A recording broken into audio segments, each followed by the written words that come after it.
अब बात भारत साइप्रस कूटनीतिक संबंधों के न्यू एरा की। साइप्रस के विदेश मंत्री कोम्बोस 3 दिवसीय भारत दौरे पर हैं और भारत के विदेश मंत्री एस जयशंकर ने अपने समकक्ष साइप्रस के विदेश मंत्री से मुलाकात की। विदेश मंत्रालय के प्रवक्ता रणधीर जायसवाल ने कोम्बोस का गर्मजोशी से स्वागत किया। इस साइप्रस के विदेश मंत्री की भारत में पहली आधिकारिक यात्रा है। दौरे के दौरान दोनों देशों के वरिष्ठ अधिकारी और विदेश मंत्रालय की टीम व्यापार, रक्षा, शिक्षा, विज्ञान और तकनीकी सहयोग जैसे विभिन्न क्षेत्रों में साझेदारी बढ़ाने पर चर्चा की।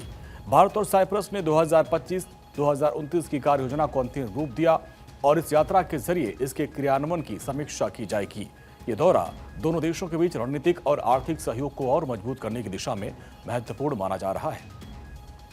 विदेश मंत्री डॉक्टर एस जयशंकर ने कहा कि भारत साइप्रस की संप्रभुता, एकता और क्षेत्रीय अखंडता का पूरा समर्थन करता है। डॉक्टर जयशंकर ने आज दिल्ली में साइप्रस के विदेश मंत्री कोम्बोस के साथ बैठक में सीमा पार आतंकवाद के विरुद्ध लड़ाई में साइप्रस के निरंतर समर्थन की सराहना भी की। इसके साथ ही पहलगाम आतंकवादी हमले का कड़ा विरोध करने और आतंकवाद के खिलाफ लड़ाई में भारत के साथ एकजुटता व्यक्त करने के लिए भी साइप्रस सरकार को धन्यवाद दिया।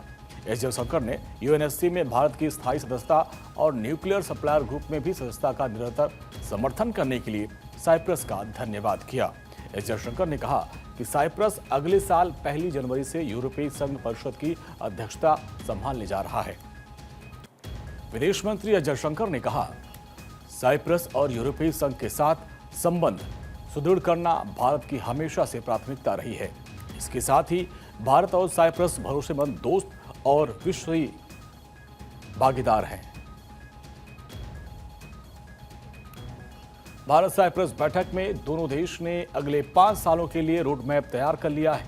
रणनीतिक साझेदारी को मजबूत करना, रक्षा, सुरक्षा और साइबर सुरक्षा में सहयोग बढ़ाना, आर्थिक और व्यापार सहयोग, साथ ही निवेश, ऊर्जा क्षेत्र में नए अवसर को तलाशना, सौर ऊर्जा और तकनीकी परियोजनाओं में साझेदारी, शैक्षिक और सांस्कृतिक सहयोग, अंतर्राष्ट्रीय मंचों पर सहयोग जैसे कि संयुक्त राष्ट्र के शांति मिशन और वैश्विक सुरक्षा मुद्दे हैं।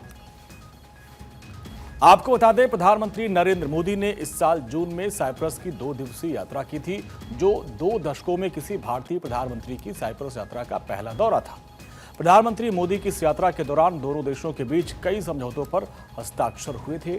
साइप्रस के राष्ट्रपति निकोस क्रिस्टोडोलिड्स ने निकोसिया स्थित राष्ट्रपति भवन में प्रधानमंत्री मोदी को देश का सम्मान grand cross of the order of Makarios III से नवाजा था। और प्रधानमंत्री मोदी की साइप्रस यात्रा इस लिहाज से भी काफ़ी अहम है क्योंकि ये तुर्की की ओर से पाकिस्तान को लगातार समर्थन किए जाने वाले को लेकर भारत और तुर्की के बीच तनाव के बीच में हुई थी।